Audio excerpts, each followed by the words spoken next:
ஒரு 100 நல்லெண்ணெய், 1 கிலோ இறாலுக்கு 100 நல்லெண்ணெய். பாருங்க, எண்ணெய் சூடாயிட்டு சதைச்சி வச்சுருந்த இஞ்சி பூண்டு இவ்வளோ 100 பூண்டு 100 இஞ்சி இதான் பொடியும்.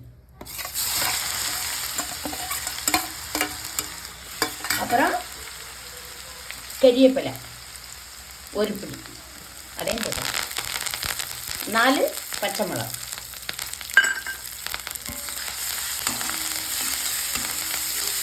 நல்லா வதக்கணும்.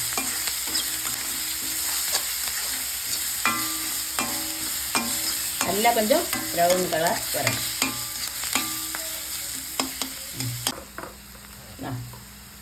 1 ஸ்பூன் காஷ்மீர் பொடி,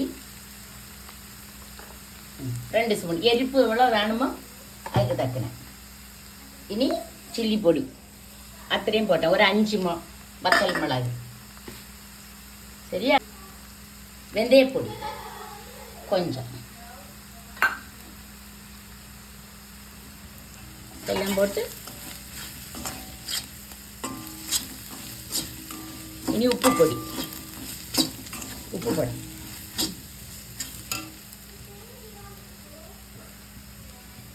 இதெல்லாம் போட்டுட்டு அப்புறம் காணாட்டா தின்னு பார்த்துட்டு கொஞ்சம் போட்டுக்கலாம். இனி காயத்தின் பொடி தான் കുറച്ച് 2 സ്പൂൺ.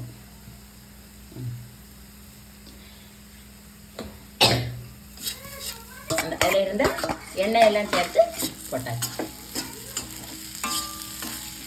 சூப்பராக இருக்கும். 1 வருஷம் வச்சுக்கிடலாம். கொஞ்சம் கொஞ்சம். இனி 1 கப்பு 100 கிராம் வினாரி விடணும். இனி வேணும்னா பின்ன இறக்கி வச்சுட்டு கொஞ்சம் விடலாம். உப்பெல்லாம் பார்த்துட்டு இதை விட 1 கப்பு.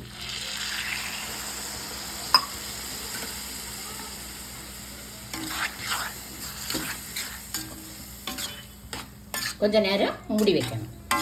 வினாரி விட்டு கொஞ்சம் அந்த எண்ணெயெல்லாம் மேலே வர்றதுக்கு கொஞ்சம் மூடி வைக்கணும். சூப்பராக இருக்கும். இதில் 2 துண்டு இங்கே 2 இறால் எடுத்து வச்சு കുറച്ച് ரசம், மோர் குழம்பு, എന്നിട്ട് பச்சடி, தயிர் பச்சடி. ஒரு பாத்திரம்